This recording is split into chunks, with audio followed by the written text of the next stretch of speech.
Global happenings today. We communicate, we analyze global news. Stay tuned. Hello, beautiful people. Welcome back to Global Happenings Today YouTube channel. Many Nigerians have been reacting to so many things going on in the world, particularly Peter Obi is not left out as the petitions are ongoing and the legal fireworks is about to begin. Some things happening around the world has brought the attention of many Nigerians to Peter Obi, and he had said to react to them very strongly concerning it. And as some of the elect of Labour Party senators, especially the ones from Delta State, have very strong words to say about Peter Obi. This is getting really interesting. They have not entered the seat already. They've started talking. Before we go to the news, kindly subscribe to our channel by clicking on the red subscribe button beside it. You see bell notification icon. Please go ahead. Click on it to get notified as soon as we update our channel on YouTube. Let's start with what Peter Obi said on his social media page. He said Labour Party presidential candidate in the February 25th election, Peter Obi has said that Nigeria has lesson to learn following the emergence of 37-years-old Humza Yusuf of South Asian descent as the Prime Minister designate of Scotland. Yusuf, whose family traces their ancestry to Pakistan, will make history by becoming the first non-white head of the Scottish government following his election as leader of the Scottish National Party (SNP) on Monday, March 27. Yusuf's father was born in the Pakistani city of Mian Chanu in the country's sprawling Punjab province that borders India, while his mother was born in Nairobi, Kenya, also to a family of Punjabi descent. They both migrated to Scotland in the 1960s. A graduate of politics from the University of Glasgow, Humza joined the SNP while he was an undergraduate and rose through the ranks of the party, becoming a member of the parliament in 2011, the first Muslim and non-white cabinet minister to serve in the Scottish government. Reacting to the development on his social media page, Obi stated that in an organized democracy like Scotland, character, competence, capacity, and compassion, rather than ethnicity and religion, form the basis on which credible leaders are voted into power, and that this is a lesson for Nigeria. Some analysts have said that the 2023 election were characterized by ethnic bigotry, as people were in some places forced to vote based on their ethnic lines. Whoop, Nigerians have been reacting to that. But let's find out, before we go into Nigerians' reactions, let's find out what a rep-elect from Delta State, actually Anyocha Oshimili, Federal Constituency of Delta State, has got to say about Peter Obi. He said in the early hours of today, Honorable Chukwuwete Okali, the House of Representative elect for Anyocha Oshimili, Federal Constituency of Delta State, has got to say, they said, before the election, I checked the advantages accruable in joining Labour Party and made several consultations with politicians from opposition parties that mattered in my constituency. At the end, if not for the respect people have for Mr. Peter Obi, I wouldn't have won the election. Well said, Oga. He added, I now see Peter Gregory Obi as my role model. Explaining why he considers Peter Gregory Obi as a role model, Honorable Okoli said despite all the titles Peter Obi has, he chooses to be addressed simply as Mr. Peter Obi. He's not crazy for titles. He's not crazy for titles and flamboyant lifestyle.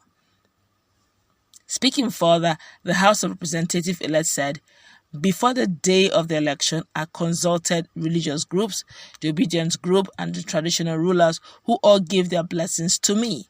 Lastly, Honorable Okoli said, the allegation that I was giving money to voters is a blatant lie because I never had enough money to even run my own campaign.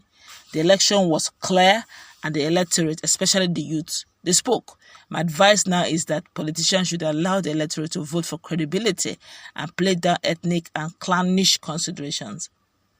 Let me quote him word for word. He said, and I quote, the allegation that I was giving money to voters is a blatant lie. I don't have enough money to campaign.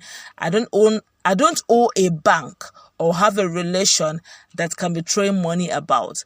The election was clear and the electorate, especially the youth, spoke. My victory was by the grace of God and the respect people have for for Mr. Peter Obi, the Labour Party presidential candidate. Anyone that has had the cause to be with Obi will know that he's a simple man by nature.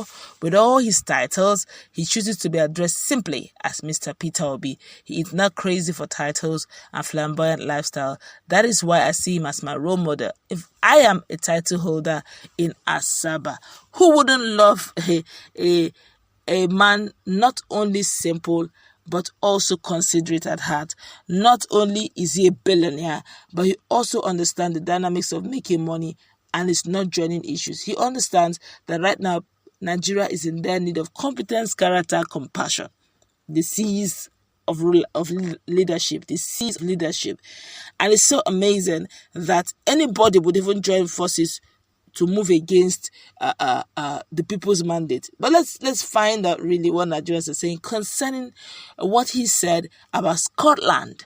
We are in their need of competence, and here we are playing ethnicity. But the question is, if you're saying ethnicity, in Lagos alone, Omoluabi voted for Peter Obi back to back.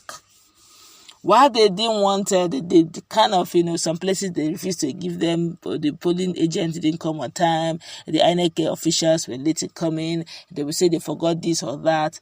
Oh, I give it to them. Our Yoruba brothers delivered. In fact, everybody that stayed in Lagos, literally, despite it all, they gave it all for Peter Obi. Who no like better thing? Let's feel the pulse of Nigerians. This one here says, I don't see why this Peter Obi would want to say this. Well, it's a choice. Yeah, he has to bring it to the attention of Nigerians to see that in a place like that, his father himself is not even a Scottish person. They all naturalized there. They were not bettered there. They naturalized in Scotland. But yet, they were able to hold to a whole strong position in Scotland. That's their son. And that's to say also, that's same thing the UK Deputy Commissioner to Nigeria said, High Commissioner to Nigeria said. He said, look, that in UK, we don't look at your accessory, we look at your competence, and that's the only way you can get the metropolis you're looking out for. And Lagos is more than due for a metropolis. And if you go on ethnic lines, that means the character, the competence you're looking for, and capacity you're looking for may not be voted in simply because they are not from Lagos State. Okay, no problem, we can do that. They can be from Lagos State, but let it be that they are capable of making hands, changing it, the narrative. This one here say, Peter Obi is right on course, yes, but they say charity begins from home. Before Peter Obi preaches this, he should speak with his household, where he comes from.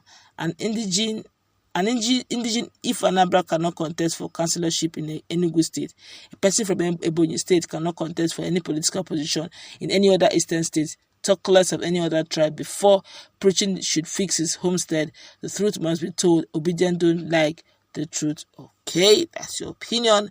Just like every other person is entitled to their opinion. That's what